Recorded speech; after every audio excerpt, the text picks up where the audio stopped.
good afternoon, Mr. Lim. Good to see you. Yeah, nice to see you. Yeah, I think there are some of my Busa, some colleagues here. There's Rizal from my team here. Rizal is actually into business development. Rob him in here just so that if you have got any questions, post these two difficult questions that I cannot answer. So that's when I'll pass the mic to him. There's also Putri as well from the group sustainability. Yeah, and these are the team. Oh, yeah, okay, good to see you, Pooja. So quite a few familiar faces.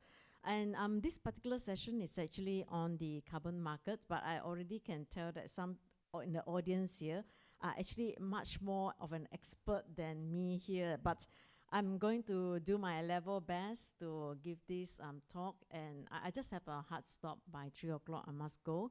But I think let's make it. It is a very small team here. So if you have any questions, and I did not prepare a lot of slides because I do want this to be as interactive as well. I think probably you have got more questions, then we can just discuss it along the way. Okay? So yeah, I think hands up here, those who have not heard of carbon credits, so that I know how to pace myself. Have completely not heard of carbon credits, no idea about carbon credits, or don't be shy, please. Okay, so I'm speaking to a very knowledgeable crowd here, so then I will be really very fast. But there are mics here that maybe the team here, feel free to just ask questions along the way. So I'm just going to run through this very fast. In terms of the carbon credits, they are typically, the whole idea is that there is a projects that are actually reducing emissions or avoiding emissions or removing emissions from the atmosphere. And those projects, as a result of the emissions reduction, removal or avoidance, you can monetize them. And companies who need to buy these are the ones who have difficulty bringing down their emissions to a target that they need to achieve. So therefore, they purchase these carbon credits. But in order to make sure that your carbon credits are credible, you will need to typically register your project with a credible carbon standard. Today, we have a carbon standard like Verra, independent standard. Verra occupies about 70% of the carbon credits that are issued in a voluntary carbon market space. And then there are gold standard. Gold standard occupies around 17%. Altogether, there are actually quite a number of independent standards, national standards, not less than 30 of them altogether. But the first thing is that, of course, the project developers, they would have to make sure that the project actually complies with a methodology of a standard that you've chosen. And then they would have to do a feasibility study to see whether that particular project is even feasible to start with. Then once the project is proven to be feasible, then you would have to prepare project documents for submission to a carbon standards. Yeah. Then, of course, my colleague here, Pooja here, and of course, I'm sorry, I forgot your name. You're from Global Tunikara. My memory is Africa. These are some of the carbon consultants here, and they have got much more deeper background than I have. But they will also can help you in terms of developing project design document that you can submit to, for your submission to Verra or Gold Standard. And before this kind of projects can be accepted, correct me if I'm wrong, they will have to be validated by a third party to make sure that what your project says you can do according to the methodology, you have complied with it. So once it has been validated, then let's say you are registering with Verra, then Verra will put you as the project has been registered, and then you can implement your projects and run it for a period of time. And when you feel that the time is right for you to monetize your carbon credits, then you would have to engage a verifier to verify the emissions reduction. Yeah, and once that has been verified, the outcome of the report is submit to Verra. Verra will look, and Verra will also give its own opinion to see whether these reports, how much can they accept from the verifier. then Vera will issue you the carbon credits. So the first two columns relates to the supply of carbon credits. Then once your carbon credits are generated, then you move on to the next part, is the trading. So typically 1 unit of carbon credit is refers to 1 ton of CO2 equivalent. Okay, and it usually, it always comes with a unique serial number for every single ton of the carbon credits that is being generated. Then with this certificate of these carbon credits, you bring it hopefully to Bursa Carbon Exchange, and hopefully you call my colleague Rizal here and said, Rizal, I would like to onboard my units to BCX to trade. Then Rizal would say, first of all, are you onboarded as a BCX participant? If not, these are the documents for you to be onboarded first. And once you are onboarded, you can trade any environmental tributes that BCX offer. And of course, these trades can go several rounds. You know, you have a primary market, you have a secondary market. Primary market is the first time when the supplier sells the credits to a buyer. Then secondary market, it just gets, it just gets sold over in the market until finally, at some point, a company purchase it and consume it. So when it's consumed, what happens is that the company will say that I want to retire the carbon credits. And when the carbon credits are retired, basically Vera or Gold Standard will issue the certificate of retirement. And it means that these credits are no longer available for circulation. You can't be trading a retired credits. So what you can do as a corporate, when you actually consume it, you can put in your sustainability reporting. This is my emissions, and I've actually offset how much through carbon credits. But of course, companies invested in carbon credits for various reasons. Some of them, of course, do so because they need to offset their emissions footprint. Some actually invested it to diversify in terms of the income. So they move into, developing carbon projects. Some of them actually set up carbon trading desks, especially in the oil and gas sector. They trade a lot in commodity, and you'll find that the likes of, Shell, ExxonMobil, even Petronas, they all have carbon trading desks because to them, carbon credits is just another form of commodity. Or you can be a broker. You buy and sell, and then you just on-sell it to your client who may not want to be, buying individually on board to, a certain platform or go through all the hassle. So they will just go through a broker to actually settle it one time. Then, of course, there are those who do it for cost recovery. So if you are in a sector whereby you need to decarbonize your footprint, and of course, if there are methodologies that support your project, what happens is that you can actually apply for that particular carbon projects. And it does allow you then to sell the carbon credits so that you can do a cost recovery. But of course, when you do a cost recovery, it is important that you do not double count in your own inventory. Otherwise, it will not be honest in terms, of disclosure. So if you do that, the beauty about this is that when you monetize your own carbon credits that you actually needed to reduce your own carbon footprint, you do so over a certain period of time. You are honest about your reporting. You add back the emissions because you sold your carbon credits. But the beauty is that for a certain period of time, once you have done some significant cost recovery, then you can claim the rights of the credits for your own use. So I'm just telling you all this because a carbon credit is just not one direction that you just buy it for their own use. You can use it for, there are many uses for it, depending on whether you are taking it from the supply or the demand side. I'm going to pause here in case anyone has any questions. Any questions? No questions. Okay, very good. Now, for Bursa Carbon Exchange, we do not just trade carbon credits. Actually, for this year, we also trade renewable energy certificate, or RECs. So this is going to be another hands-up exercise. How many of you here have not heard of RECs before? Then I just know how to explain it. Okay, so carbon credits and RECs, they are almost like cousins to one another. Carbon credits are actually from carbon projects, but RECs are generated from strictly from renewable energy projects. Yeah. So basically, when you have a renewable energy project, similarly you can sell the electricity to one buyer, and then you can actually sell the environmental attribute or the RECs to another buyer. It really depends on whether your buyer wants a bundled or an unbundled RECs.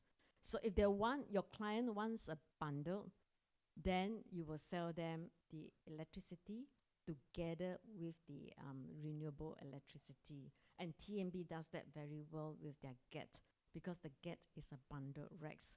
But if you go to our trading platform today, Bursa doesn't sell electricity. We are only selling the environmental attribute, the RECs. And this is what you call an unbundled RECs. Okay?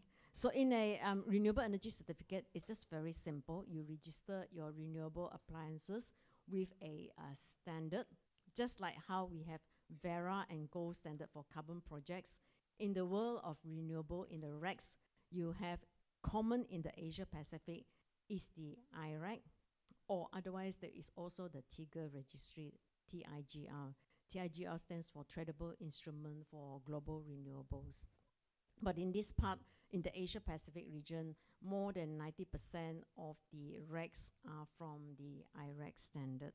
So again, it's very simple. Once you have registered your devices, let's say with IREC, then every time you generate your electricity, meter, everything, you bring it to a verifier. Verifier will verify it and then will issue you renewable energy certificate. And just like the carbon credit, you can bring the renewable energy certificate for trading. And it will go through a few rounds of trading until finally a corporate customer consume it and use it for themselves. And when it is used for themselves, similarly, they have to retire it. Except that in the world of RECs, they call it a redemption. So it's just terminology. And when certificates are redeemed, basically they are taken out of circulation. You do not trade something that is retired. And the standard will issue you a certificate of retirement that says that this is for whichever facility or for whatever use it is for. So basically, there are two products altogether. We are clear. One is the carbon credit and one is the renewable energy certificate. Any questions so far? No question. Great. So in terms of the carbon credit, it is used for, if you're familiar with accounting system for GHG emissions, there are scope 1, scope 2, and scope 3. Scope 1 is due to your own direct activities. Scope 2 is from the electricity that you consume. And scope 3 is really largely from your supply chain. It could be upstream or downstream. And there are 15 categories of the scope 3. And carbon credits can be used for 1, 2, and 3.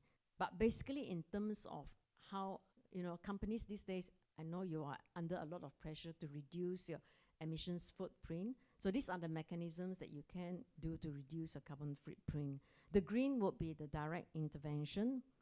Typically, especially for buildings, we're talking about energy efficiency. Otherwise, you can put solar on the rooftop. Yeah, SEDA gives out the name, and also there is a Celco as well.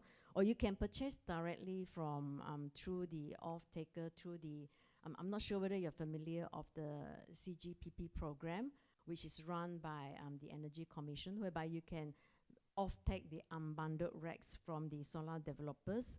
But of course, recently, I think the government through ST also announced that there will be opening for the third-party access under the CRESS, the CRESS. So that would mean that you as a off-taker, you can purchase both the electricity as well as the bundled RECs together from the renewable energy developer. Now, the residual emissions, then you would go for the carbon credits to actually make sure that it reaches your whatever target that you have set or interim targets that you have set for your decarbonizing plan. And of course, these carbon credits can come from nature-based or tech-based. Now, in terms of the amount of carbon credits that are being traded today, approximately half of it comes from nature-based, and approximately half of it comes from the tech-based. And most of the nature-based would be coming from REDD+ projects, which are projects that are preventing, forests being deforested or degraded. Where else from the tech-based, a large component of the credits that are still in circulation, they come from actually from the renewable projects, from solar projects and from the wind projects. Now, these days, the prices of wind and solar, the levelized cost of energy has come down so much that there is no longer any justification for these standards like Verra and Gold Standard to grant you the right to have these projects, because they say that you do not have any financial additionality. Financial additionality means that without the sales of carbon credit, your project will not be financially viable. So this is one very crucial test that you have to go through in order to qualify for carbon projects. The other form of additionality is what they call regulatory additionality. So regulatory additionality means that if the government imposes that you have to do something, and you are doing that something, and you said, oh, that particular something has a valid methodologies that is recognized by Verra. So let me do a cost recovery through that. Well, you can't do it because by regulations, you are compelled to do so already. So a very popular example would be MPOB in 2014. They set the regulations that if it is for new or upgraded palm oil mills, you have to actually install a methane capture. And even though methane capture is a valid methodology, but you can't do so under these new regulations because it means that you are already compelled by regulations to do so already. So all these have policy implications. The policy implications, if any one of you are actually in the policy making, means that it is probably best not to over-regulate if you want the carbon market to be able to take its course. Now, why is carbon market such a powerful tool today? Even though the voluntary carbon market space is still very small compared to compliance market. The reason is because in a marketplace, just like any trading marketplace, you will be able to find a lot of pricing efficiency. You will naturally go for the lowest price for a certain type of product that you are willing to pay. And through that market mechanism, you will be able to achieve cost reduction at the lowest possible price, which is why today many countries are implementing compliance carbon market. The key word is market, because government need to make sure that they fork out the least money and let the compliance entity find the least cost to reach their compliance target. Okay, so I've talked about the carbon side of it. The next part of it is on the renewable energy side. Remember, this is the RECs, and RECs are only used to address Scope 2. Now, RECs, one thing that is different is that it doesn't have any additionality component. You do not have to be proving that you need to sell RECs in order to be able to qualify for a RECs project. The qualification for the RECs project is that it needs to be renewable. So let's say, for example, this is on the gray side. This is how much electricity your company is consuming. And there are a lot of pressures for you to reduce your Scope 2 emissions, which is your electricity that you purchase. Now, the column on the right-hand side shows the different ways that you can actually, consume your green electricity. Of course, at the hierarchy of it would be you want to consume renewable electricity in situ. So the only way that you can do it, of course, you can't have a small hydro next to your house. Neither can you have a biogas plant next to your house. But what you can do, and most what people would do, is that they will put solar on the rooftop. Solar on the rooftop has come to be so low in terms of the cost. I think with all this incentive recently that the incentive has been given, I think the return of investment is only maybe like 6 or 7 years. But you can put a solar on the rooftop to reduce your electricity consumption from the grid. Of course, if you are palm oil mills, then of course, then you can generate biogas for your own use. But otherwise, if not, then there are the off-site options. You can go for direct PPA. The CREST is coming out by hopefully this month. ST should be able to issue the guidelines. Or you can go for bundled RECs, for example. One of them would be from the GET, from the GET from TMB. Then the rest, of course, it will be through the unbundled RECs. Any questions so far? Great. No question. So this particular slide shows the comparison between carbon credits. We do get asked a lot of times what are the differences between them.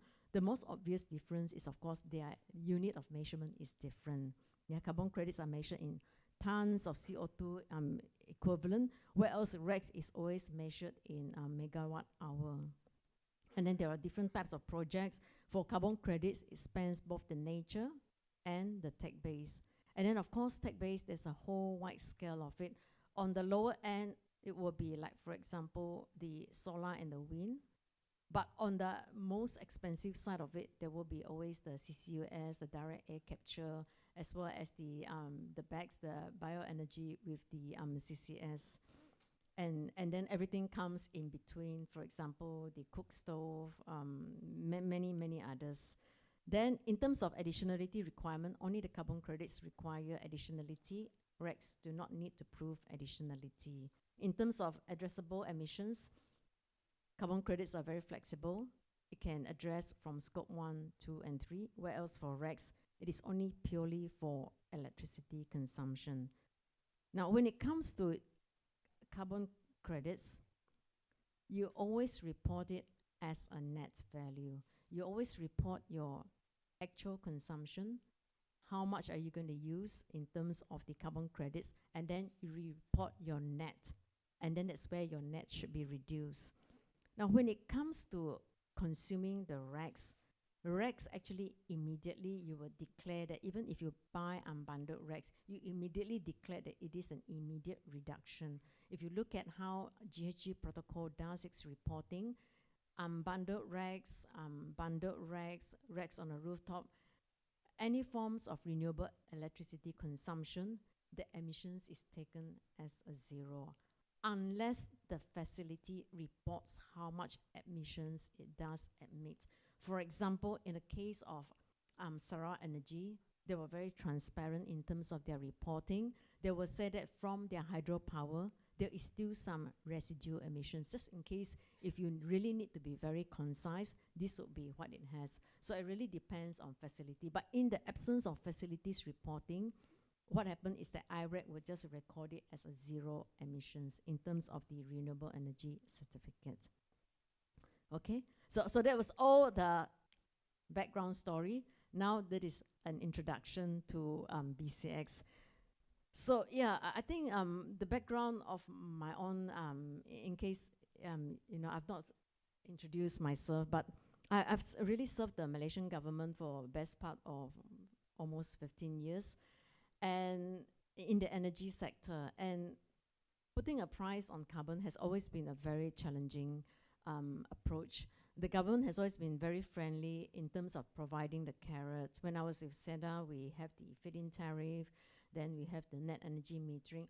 All these various mechanisms are still incentives. Then there is the GITA. If you are in this particular sector, then you will be very familiar with the green incentives that are actually going with it. But putting a price on carbon is really very challenging.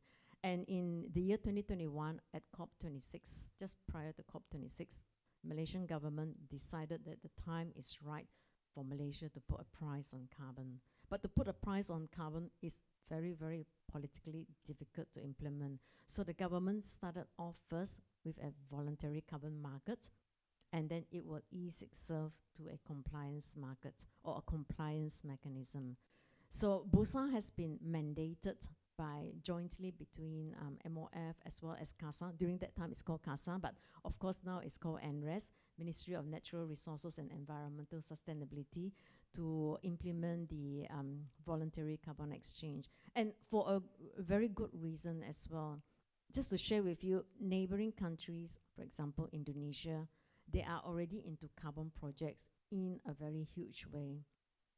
Indonesia, with its forest carbon credits, They are ranking, I can't really remember, is it 6 in the world, largest producer in terms of carbon credits. And our neighbor in Thailand, they are also very sophisticated in terms of their, carbon market, in terms of the carbon projects. In fact, for these two countries, they even have their own national carbon standard, their own national crediting system. But of course, in Malaysia, back in those CDM days or the Kyoto Protocol days, we have about 150 projects. Yeah, am I correct, Puja? Somewhere around there, right? Mostly in the tech base. But since carbon prices collapsed about 10, 12, 15 years ago, this market basically have, disappeared from Malaysia.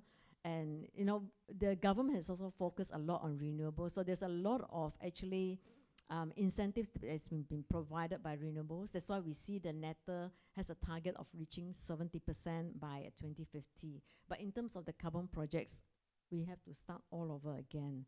And the government felt that if we have a carbon exchange in our backyard, we might be able to spawn off the interest. And you know what? The government is right. Not many times they are right, but this time they are very right. Because it really spawned off a lot of interest. Even though we have to acknowledge Rizal is working very hard to provide some liquidity in the market. Liquidity is admittedly very low because knowledge is still very much at a nascent stage. But there has been a lot of interest in how, Malaysian investors can possibly invest in carbon projects in Malaysia. I think this part of it, we have actually at least breached over one important milestone. And this is very important because up to 2050, our fossil fuel industries would have to start phasing out. And we can't be replacing a vacuum. So therefore, these carbon projects is intended to replace that and help us to transit to a less fossil fuel intensive sector.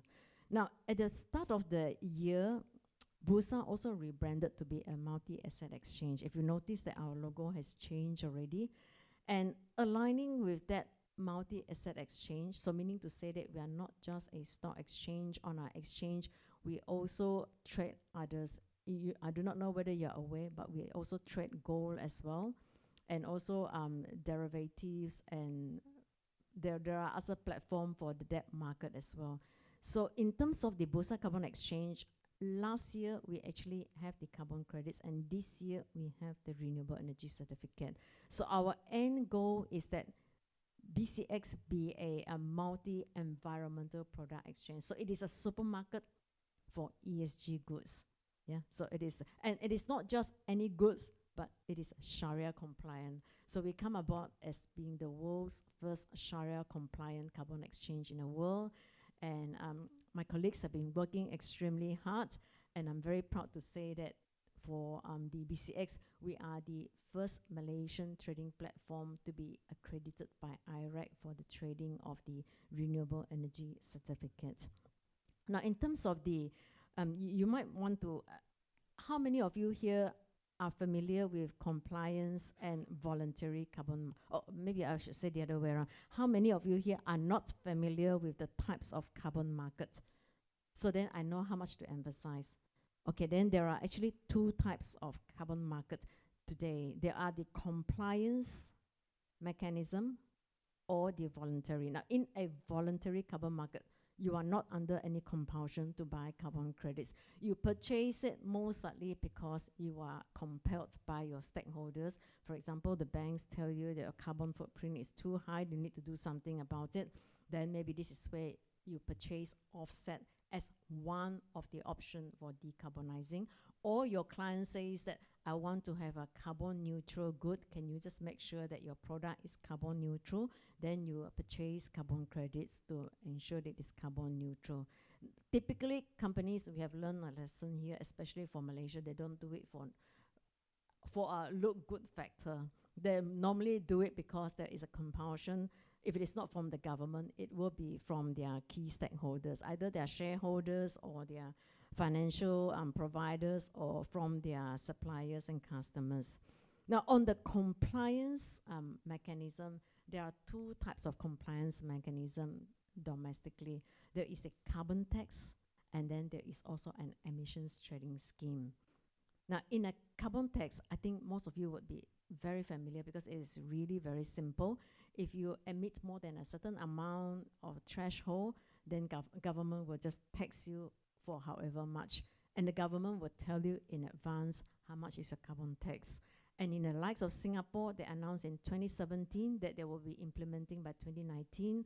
Government give 2 years ahead notice. In fact, the government in Singapore also announced the staggering. It will start off first with 5 Sing dollar, and then by this year is already $25, and by I think 2030 it will be between $50 to $80. So this is when the government is very well planned. They announce it in advance, the staggering of a carbon tax. Now, in an emissions trading scheme, it works as a marketplace. So there will be compliant entities that are involved in this scheme, very much like compliance entity in the carbon tax. The exception is that if you overperform below your cap that is being given to you, you can trade that overperformance with someone else who underperform.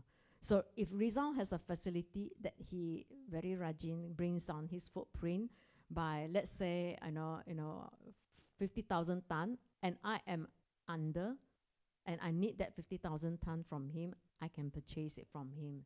And then, of course, when he reports, he would have to add back the amount that credits that he sold, because then he will be reaching up to where his cap is. So this is the beauty about carbon trading. You can actually monetize the efforts that you have actually put in, provided you have actually overachieved. But of course, if nobody overachieves, then this is where the government would have to give out allowances for you to actually trade the allowances. So in a cap and trade market, you are given a certain amount of free allowances. If you achieve, you can trade your excess allowance. But if you do not have, the government will auction out the allowances. So this is what happens in the other mechanisms, such as the EU ETS. The EU ETS is really the largest ETS mechanism in the world, but the one that is most valued trade in terms of the value of trading, I think it will be China. China has the highest, largest of the ETS mechanism.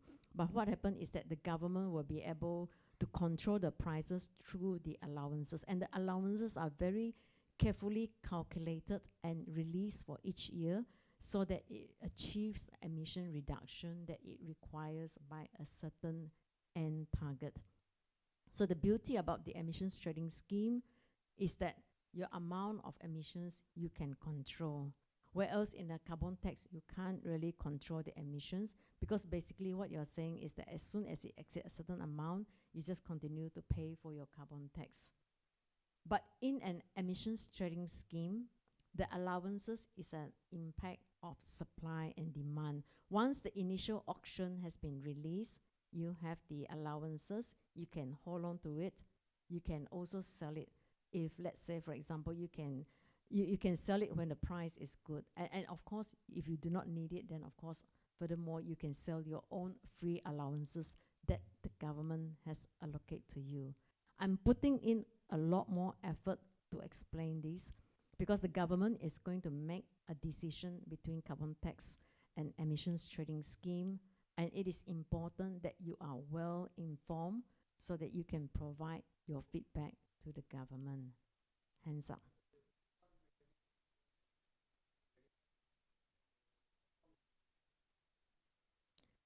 Okay, so first of all, the government hasn't made a decision yet whether to implement the carbon tax or the ETS. But as far back as in October 2021, when the government announced a voluntary mechanism, they already hinted that if there is going to be an ETS in place, then it is most natural that BCX continues to be, because after all, it is a trading platform. And the same trading platform that is going to trade carbon credits, allowances are just another form of carbon credits. So in that regards, the platform is almost compliance ready. It's just whether the policy, which way it goes. So it depends, again, very good question. In an emissions trading scheme, it depends on what is allowed to trade there. Of course, allowances typically are allowed to trade, but the government has to make a decision how much of the carbon credits are allowed to be included. So in the early days of the EU ETS, the credits from the CDM mechanism were allowed to be traded. Then after a while, as the scheme reached maturity, they removed the carbon credits component so that you only trade the allowance. But there are some other jurisdictions like Australia and New Zealand whereby their ETS mechanism trades 100% carbon credits. So again, it is up to the government what kind of a design and what the objectives are that they are trying to reach. When you put so much carbon credit proportion in the ETS mechanism, it does mean that the government really wants carbon projects to be implemented in the mechanism. But allowances are there, and allowances have their own benefit as well. Allowances allow government to take that money and put it for R&D purposes. So it is depending on what the government is trying to achieve with the funding from the carbon credits and from the allowances. I see there is a hand. Yeah, Mr.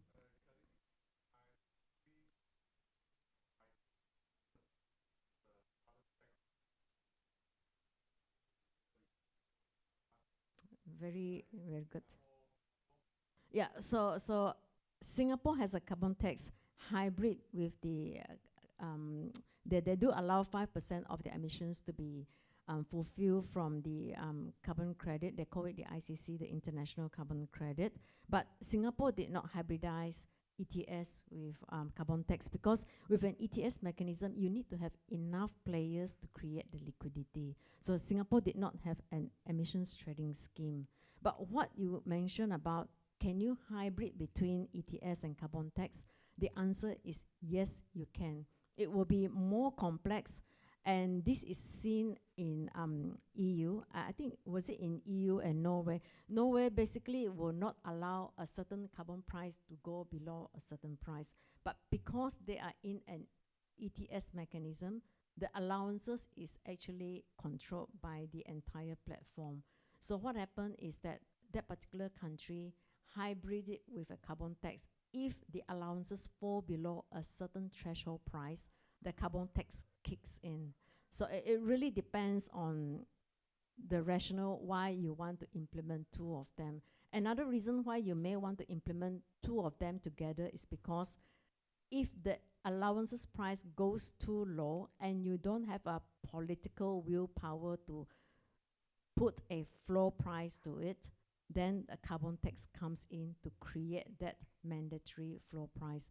In a well-designed ETS mechanism, they have what they call a cost containment mechanism, whereby they can use that cost containment mechanism to regulate the price of the allowances by either releasing more allowances to reduce the price, or absorb the allowances by buying back so that there is less allowances, then the prices go up. But this would require a very disciplined authority to do that. If you are subjected to political influences, then that's where sometimes a hybrid approach is being implemented, just like it is done in the UK.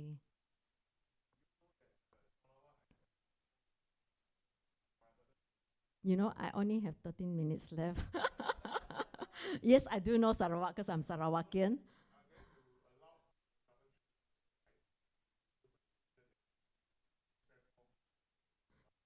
Yeah, so what Sarawak did was that they come up with the legislation for the environmental bill, whereby they have the right to implement they call it a levy. So, but Sarawak government at the moment, in my last discussion, and tomorrow actually we're going to Sarawak again, my colleague and I here, to have another chat with them. But from what we understand is that they will impose that levy in the next 3 to 5 years, and it will be based on a more like a carbon tax mechanism rather than an ETS mechanism, for a very simple reason. The state is very, in terms of the entities, there's not enough entities to do a trade. So if you do not have an entities enough to do a trade, then you will need to actually do a carbon tax mechanism. This is where I have to move a lot faster.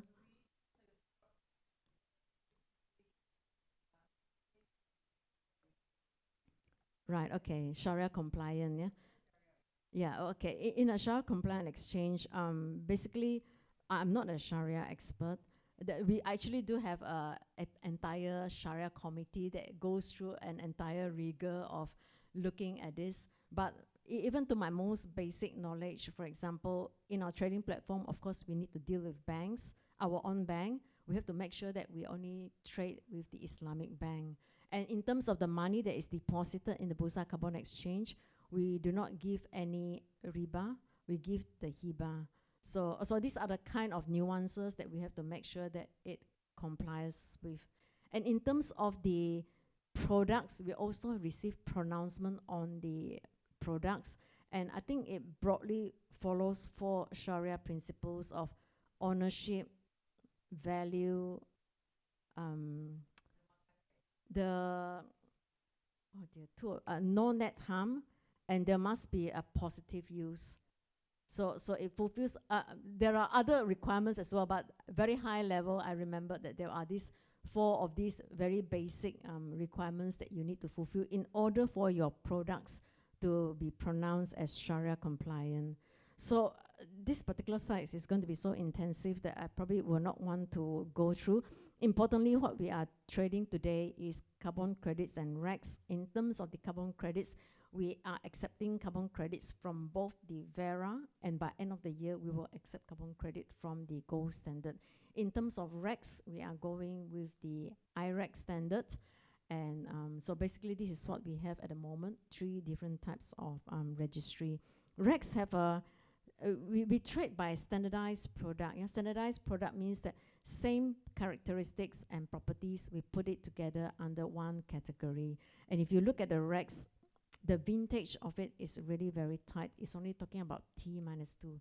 T means that it's for this year. That means that we only accept RECs that are for this year, last year, and the year before last. Whereas for the vintage for the carbon credit, it is anything from 2016 onwards. Vintage refers to the year which the environmental product is being produced. Yeah. So the reason why RECs have got such a tight window frame is because their shelf life is very much narrow compared to carbon credits. Now, these are the milestones and the achievements that we have gone through, and it must be reminded that this is not Bursa's own milestone. It is a collective milestones from other stakeholders that sometimes we only have indirect inputs into it. But this is broadly what has happened in the carbon market space for the last 2 years. And I think importantly is that for this year, our key milestones is that we have one auction introducing the RECs, which we partner with Sarawak Energy on their Morum Hydro Dam.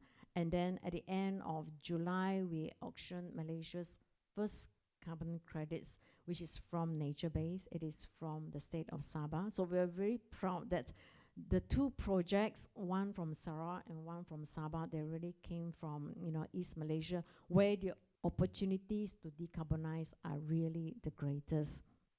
Of course, last month we also have the our second annual flagship event, the Malaysia Carbon Market Forum, in where we actually launched the Malaysia Carbon Market Association. Finally, an association is actually born. An association is very important because it drives the market. Today we see a number of different renewable energy associations that almost want to self-regulate themselves already, and also they provide sounding board to the government. And so this is what the MCMA is serving as well. In the interest of time, I'm not able to go through all these various milestones, but just to let you know that we actually have our Go Live platform as far back as a year ago, exactly a year ago, when BCX went live, and we trade both the global credits for nature-based as well as tech-based. But of course, today we are very pleased that we also have nature-based from Malaysia. And our inaugural auction actually happened in March of last year. Sorry, this one actually, I think we got it terbalik, the slides. The inaugural auction actually happened on the 16th of March, whereby we actually auctioned 2 different projects. one from biogas and one from the nature base. Now, these two projects are very carefully chosen to actually inform Malaysia that these projects are very relevant within the context of Malaysia. So if you want to go for these carbon projects that are most viable. But importantly, we can see that the prices are different as well. The tech base, which is the biogas, is trading at 18 ringgit 50, and whereas for the nature base, it was cleared at 68 ringgit. So definitely nature base actually fetch a much higher price compared to the tech base. And the outcome of the result is really no surprise. Malaysians companies, they are very price sensitive. So subsequently, we saw that the tech base was oversubscribed, and whereas the nature base, it did not oversubscribe. So, but it also shows that in this particular bidders in the list here, more than half of it come from the financial sector. And it really shows that the financial sectors, they are really powerful ESG agents of change. Yeah. And the other thing is also very interesting to note is that aside from the financial sector, the other sector that is very significant here are from those from the oil and gas sector, which is not surprising because for carbon credits, the oil and gas sectors, they've been trading commodities, so it is really like the second nature to them.